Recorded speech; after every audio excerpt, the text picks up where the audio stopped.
When that happens, it is going to start to expand. Now, I always thought, I mean, we're halfway through, right? We've still got 5 billion years to go. We have nothing to worry about before it starts to expand into a red giant and pretty much incinerate the terrestrial planets. But I have been reading up on this, and the sun has actually already started.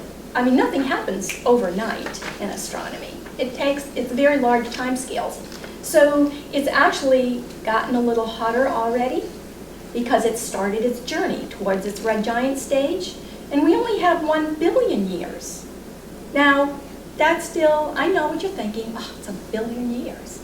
But to me, to go from 5 billion to 1 billion, just like that, we've lost 80% of the time we have left to get out of here and, you know, populate interstellar space.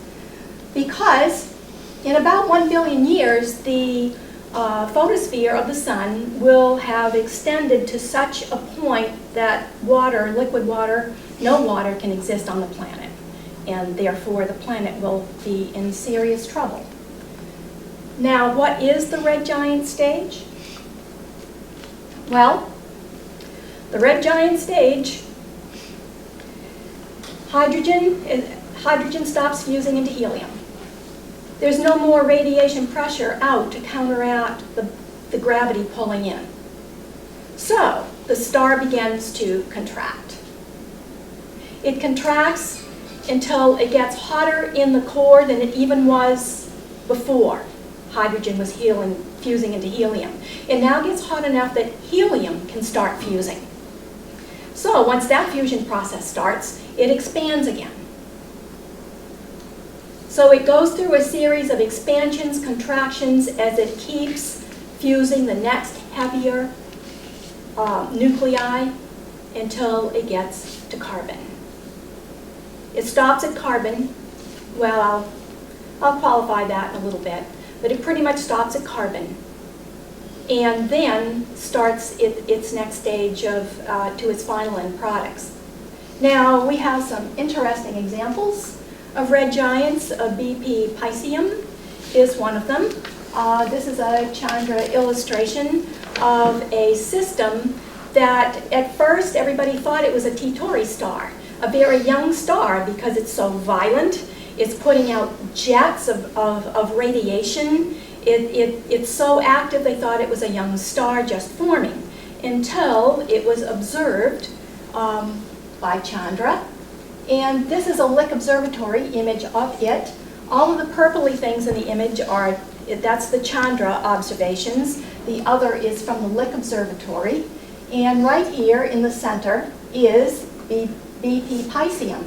And what it actually is this is what the sun would have looked like about a billion years, this is what the sun was about 1 billion years ago. This is a little, we're going to be looking like this pretty soon. This is a sun-sized star, very much like our sun, only when it entered its red giant stage, it had a companion star. It had a dwarf star, and it cannibalized it. It tore it apart, made it part of itself. Yep, celestial cannibalism. So BP Piscium I thought would be a pretty cool deep sky object for next year. Another red giant is Mira, Mira the Beautiful. Mira is the prototype of all Mira variable stars that we'll discuss in just a second. This is a Galix ultraviolet image of Mira. It is moving through space. It has its own proper motions.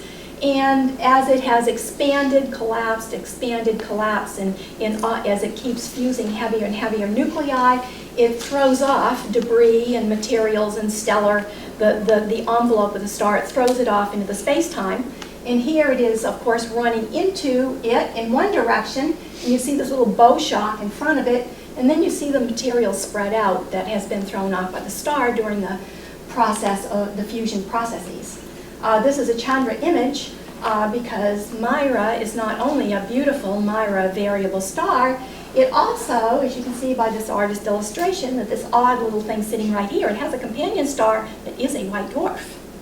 Okay, so, and there's actual contact here, which we'll talk about a little bit later. There is actually material being accreted from Mira into an accretion disk surrounding the white dwarf. So, on the main sequence, there is a specific place where Mira variable stars are plotted. As stars like the sun start entering the red giant stage, they transition up to the giant branch. And as they transition up to the giant branch, they start this pulsation process of expansion, collapse, expansion, collapse. As they do that, in this area, as they're going up, they're dominated by hydrogen fusion. When they get to the red giant branch, then helium and other fusions are starting to dominate now. But it is called a Mira variable when it is in this. Mira, any red giant that's pulsating is called a Mira variable star. And if you plot its pulsations over time, plot its change in brightness over time, it has a very unique light curve, not periodic exactly, but it looks pretty good. And it has it pulsates once every, say, 300 days to a year, somewhere in that general vicinity. And then, so if you find a star and you plot its change in brightness over time, and you get this particular kind of a plot in that particular period, then you know you have a Mira variable star. Now, we're going to talk about the RR Lyrae stars, and those are going to end up being right in this area here, at the very end of the red giant branch.